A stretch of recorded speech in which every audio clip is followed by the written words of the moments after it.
네, 집하고 진행을 맡은 앵커 김종훈입니다. 네, 날씨가 오락가락합니다. 날씨도 많이 무더워서 더운 여름에는 낮에 좀 건강관리 잘 하시기 바랍니다. 또 시골에 계신 분들 에어컨도 아낀다고 안 틀고 이런 분들 많은데 낮에는 좀 틀고 하셔야 할 것 같습니다. 네, 그리고 이제 오늘 또 오세훈 시장이 모아타운을 추가 공모한다는 이런 기사가 나왔습니다. 서울시가 10월 20개 안팎으로 대상지를 선정한다는 내용입니다. 9월 5일까지 공모 신청을 받아서 앞서 소위 말하면 그 신통계획의 정비사업 탈락했던 이런 지역들이 모아서 도전할 수 있다고 저는 그래 봅니다. 시범사업지 포함 38곳을 추진 중이라고 하네요.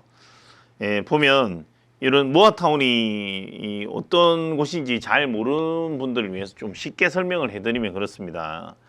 이런 소위 말하면 우리가 재건축이나 재개발이나 이렇게 구역이 선정되려면 어느 정도 규모가 돼야 할 수가 있죠.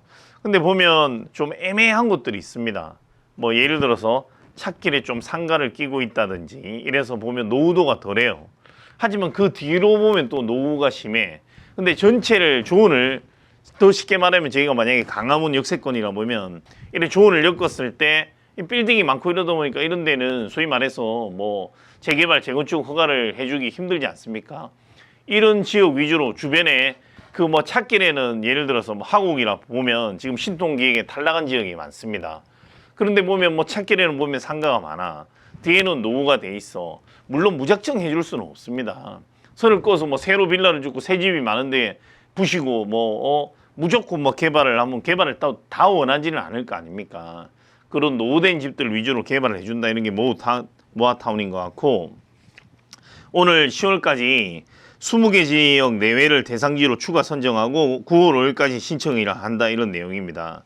그리고 모아타운은 대규모 재개발이 어려운 10만 제곱미터 이내 노후 저층 주거지를 하나의 그룹으로 묶어 대단지 아파트처럼 양질의 주택을 공급하고 지하주차장 등 다양한 편의시설을 확충하는 지역 단위 정비 방식이다. 모아타운으로 지정되면 1500제곱미터 이하상의 블록 단위로 공동 개발하는 모아주택, 소규모 주택 정비 사업이라고도 부릅니다. 모아주택을 추진할 수 있는 각 자치구가 공모기간 동안 주민들의 의견을 수렴해서 거쳐서 모아타운 대상지를 발굴하고 서울시에 신청을 하게 되면 선정위원회가 심사를 거쳐서 최종 대상지를 선정 발표하게 됩니다. 왜 선정 발표하게 되냐? 아시겠지만 지금 너무 앞서 투기 내용이 재개발, 재건축 뭐 이런 거 하기만 한다면 뭐 프리미엄이 수십억 붙고, 지금도 앞서 내가 인천도 말씀드렸지만 이런 지역들 보면 피가 분양가에 5억씩 붙고 이게 말이 되는 소리입니까? 분양가보다 피가 더 붙고 서울도 마찬가지입니다. 너무하죠. 예를 들어서 저는 그렇게 생각합니다. 분양가가 만약에 한 4억이야. 그럼 프리미엄이 1억 붙었다 이러면 이 프리미엄도 사실은 엄밀히 말하면 이 합법 거래가 아니죠. 프리미엄 주고받는 게. 근데 뭐 부동산 시장 갈래로 다 주고받지 않습니까? 이미 이거는 어떻게 막을 수도 없는 겁니다. 근데 집값의 2배 이상이 프리미엄이 붙어가지고 교통이 버스도 잘 안 다니고 막말로 지하철도 없는 지역인데 피가 7억, 10억, 이거 말이 안 되는 소리죠. 서울도 마찬가지입니다. 제가 이제 저도 강화문에 있다 보니까 우리 주변에 저기 홍제동 주변이나 이런 데 보면 지하철이 다니긴 하지만 굉장히 교통차도 많이 막히고 불편하죠.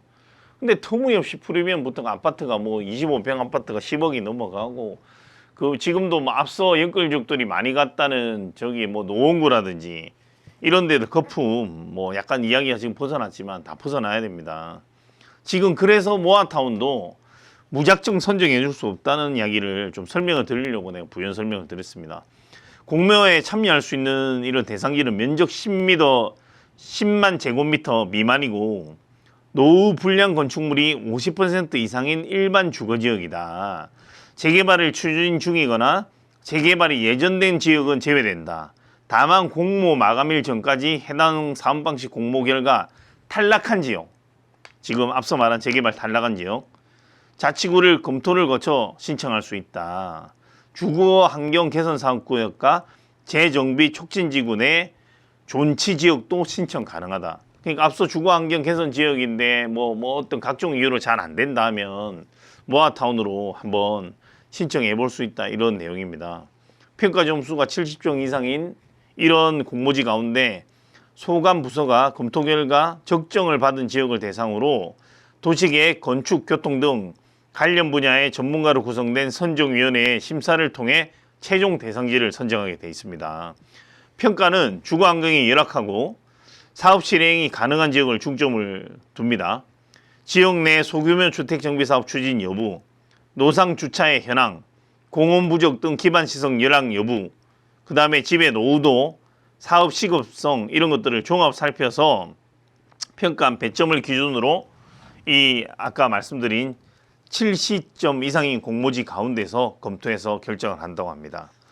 하여튼 모아타운도 저는 어쨌든 너무 뭐 무조건 또 이 투기 때문에 재건축 재개발이 안 돼. 이런 숨통은 열어줘야 되는 게 저도 그렇지만 빌라에 오래 살아보고 뭐 실제로 제가 얼마 전까지도 빌라에 살았지만 뭐 제 빌라는 좀 새로 신축 빌라였는데 구축 빌라 같은 데 가보면 엘리베이터도 없고 주변에 공원도 없고 막 집 앞에는 쓰레기 널브러져 있고 이런 거 보면 주거 환경이 되게 안 좋죠.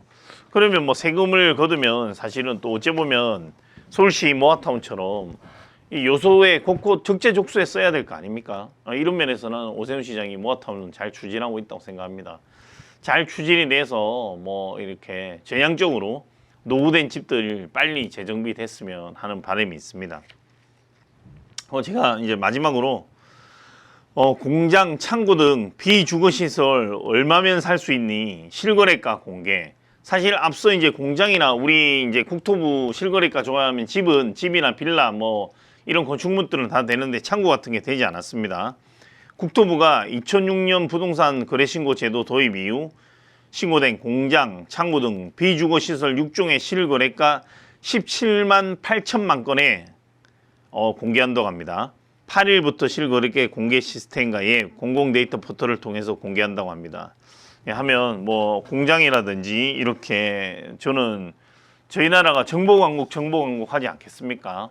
아주 대환영하고 뭐 지금 뭐 원희룡 장관이 이런 정보 공개 잘 추진하고 있다고 생각합니다.